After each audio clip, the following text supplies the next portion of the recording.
जय हिंद दोस्तों। मैं आशीष श्रीवास्तव अपने YouTube चैनल पे आप लोगों का एक बार फिर से स्वागत करता हूँ। आज का जो हम लोगों का टॉपिक है वो है सिक्का बदल गया कहानी, जिसकी हम लोग को समीक्षात्मक और जो उसका कथा वस्तु जो हम लोग इस वीडियो में देखेंगे। ठीक है। कृष्णा सोबती की एक कहानी सिक्का बदल गया 1948 ईस्वी में प्रतीक पत्रिका में प्रकाशित हुई थी। अगर हम इसके प्रमुख पात्रों पे एक नज़र डालें तो साहनी, जो कि ज़मींदार की पत्नी होती है वहाँ की, इन्हीं के ऊपर पूरा कहानी बेस्ड होता है। शाहजी, शेरा, हुसैना, रसूली, थानेदार दाऊद खां, ठीक है, बेगू पटवारी और बहुत सारे ऐसे छोटे मोटे जो है पात्र इसमें सम्मिलित होते हैं। ठीक है, लेकिन मेन पात्र, मुख्य पात्र अगर देखा जाए तो यही होता है। अब कहानी की अगर बात की जाए तो कहानी जो है ये विभाजन की त्रासदी पे आधारित है। अगर इसके विषय की बात की जाए तो इसमें जो है सांप्रदायिकता दिखाई गई है, सांप्रदायिक द्वेष दिखाया गया है। और उसके बाद में ये एक तरीके की पूर्ण रूप से दिखाया गया है कि विभाजन के समय पे जो जो समस्याएं आ रही थी लोगों के सामने, सिर्फ गरीब ही नहीं अमीर भी पिस रहे थे उसमें। ठीक है, एक तरीके से पूरा लेवल हो गया था, पूरा समाज ही लेवल हो गया था। सिर्फ और सिर्फ था तो धार्मिक, धर्म को माना जा रहा था सब। जैसे कि मैंने एक नोवेल पढ़ा था अभी कुछ समय पहले रिसेंटली, तमस उपन्यास भीष्म साहनी का था। तो उसमें जो एक पात्र होता है रिचार्ड जो है, तो वो अपनी पत्नी से बताता है, कहता है कि ये इंडिया वाले हैं, मतलब ये भारत वाले हैं, ठीक है, ये लोग जो है आज़ादी के नाम से हमसे लड़ते हैं, यानी कि आज़ादी के नाम पे अंग्रेजों से लड़ते हैं और धर्म के नाम पर ये आपस में लड़ते हैं। ठीक है, वही कुछ उसी का अगर हम देखा जाए तो यहाँ पे भी उसी तरीके का कुछ हम लोगों को नज़र आएगा। ठीक है, तो जो अगर हम लोग अब शुरू करते हैं इसकी कथा वस्तु जो है, कथा वस्तु कुछ इस प्रकार है कि जो साहनी होती है वो चेनाब नदी में नहाने स्नान करने से स्टार्ट होती है। कहानी की स्टार्टिंग वहीं से होती है। और साहनी जब स्नान कर रही होती है तो वहाँ पे जो है वो अपने मन में जो है उसके बहुत ज़्यादा उथल पुथल मचती है और उसको उस दिन जो है और दिन की अपेक्षा थोड़ा सा उसका मन उदास होता है। और उसको, लेकिन वो जो पानी होती है हर समय की तरह आज भी उसको उतना ही ठंडा लग रहा है जब वो दुल्हन बन के वहाँ आई थी। ठीक है, और शाहजी जो कि अब नहीं रह गए हैं और उनके उसका जो पढ़ा लिखा बेटा नहीं रहे, उसकी स्मृतियां जो है उनके दिमाग में बार बार घूमती रहती हैं। ठीक है, जब सानिया स्नान करके अपने घर की ओर जाने वाली होती, जब जाने लगती हैं तो वो सीधा शेरा के घर जाती हैं। शेरा जो कि साहनी के ही टुकड़ों पे पला हुआ उनका नौकर होता है। ठीक है, साहनी के ही टुकड़ों पे पड़ा हुआ उनका नौकर होता है। और जब साहनी आगे बढ़ के बुलाती हैं शेरा, तो शेरा यहाँ पे साहनी के लिए ही अपने हथियार में धार लगा रहा होता है, क्योंकि उसने रात में जो अपने दोस्तों के साथ प्लान किया हुआ होता है कि साहनी को मार के उसका जो धन होगा वो जो सामान उसमें से निकलेगा वो सामान बराबर बराबर बंटवारा किया जाएगा। तो साहनी का जब आवाज़ सुनता है वो तो अपने मन में वो विचलित हो जाता है एक तरीके से, और उसको झुंझलाहट सी महसूस होती है, एक गुस्सा सा आता है। लेकिन अब गुस्सा अपना निकाले किसके ऊपर? साहनी के ऊपर तो निकाल नहीं सकता, तो वो अपनी पत्नी हुसैना के ऊपर निकालता, उसको मतलब उल्टी सीधी सुनाता। तो हुसैना और जो है शेरा के बीच जो है थोड़ी सी झड़प हो जाती है।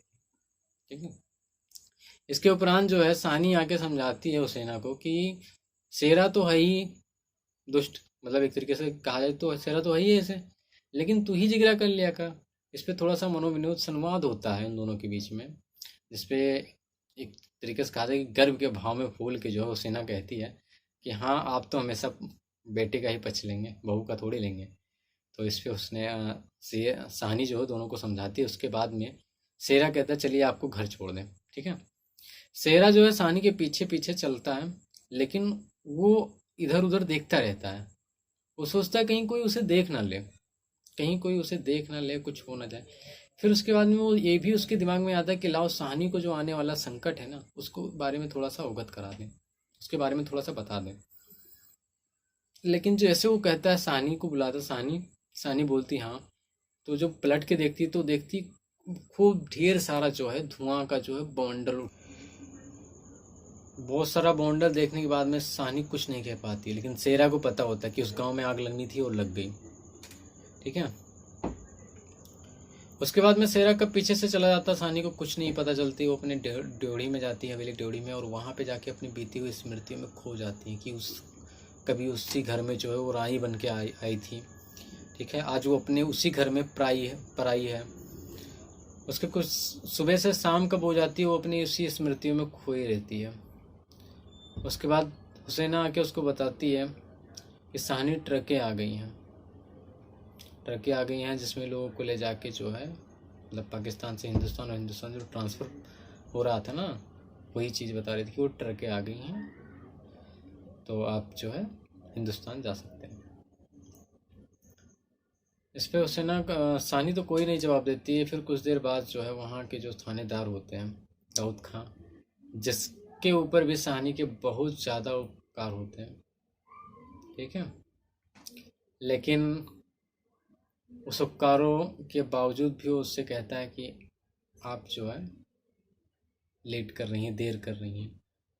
ठीक है। कुछ सोना, पहले तो ये कहता है कि सोना चांदी कुछ रख लीजिए, तो सानी ये कहती है कि सोना चांदी क्या रख लें, सोना चांदी तो यहाँ की मिट्टियों में है जो कि मैं छोड़ के जा रही हूँ तुम लोग। उसके बाद में जो है थानेदार दाऊद कहता है कि लेट हो रही है, मतलब देर हो रहा है। तो सानी सोचने लगती है कि बताओ, अपने ही घर में और मुझे ही देर। उन आंसुओं में कहीं बगावत का जो है एक विद्रोह की भावना जग उठती है उसकी। ठीक है। लेकिन क्या करे, परिस्थिति के आगे मजबूर कुछ नहीं कर पाती, और वो जाके जो है सीधे ट्रक में बैठ जाती हैं। ट्रक में बैठ जाती हैं, लोगों को एक कतार देखती, पूरा गांव इकट्ठा होता है, लेकिन गांव में किसी को हिम्मत नहीं होती कि हाँ साहनी को रख लें, एक बूढ़ी औरत को रख लें जिसने जो है हमेशा उनके ऊपर कुछ ना कुछ उपकार ही किया है। लेकिन जो है पूरा गांव मिलके उसको नहीं रख सकता। और फिर जो बड़े बूढ़े होते हैं वो साहनी के गले लगते हैं और उसके बाद में विदाई लेते हैं। लेकिन जाते जाते साहनी उन लोगों को बद्दुआएं नहीं देती कि हमको रख नहीं पाया, कुछ नहीं कर पाया, ऐसा कुछ नहीं होता, बल्कि वो आशीष देकर जाती हैं, लोगों को आशीर्वाद देकर जाती हैं कि रब तुम्हें सलामत रखे, तुम खुश रहो। उसके बाद साहनी जो है फिर रात चली जाती है और फिर कैंप में अपने जो है दिन गुजारती है। इस प्रकार से ये कहानी ख़त्म होती है।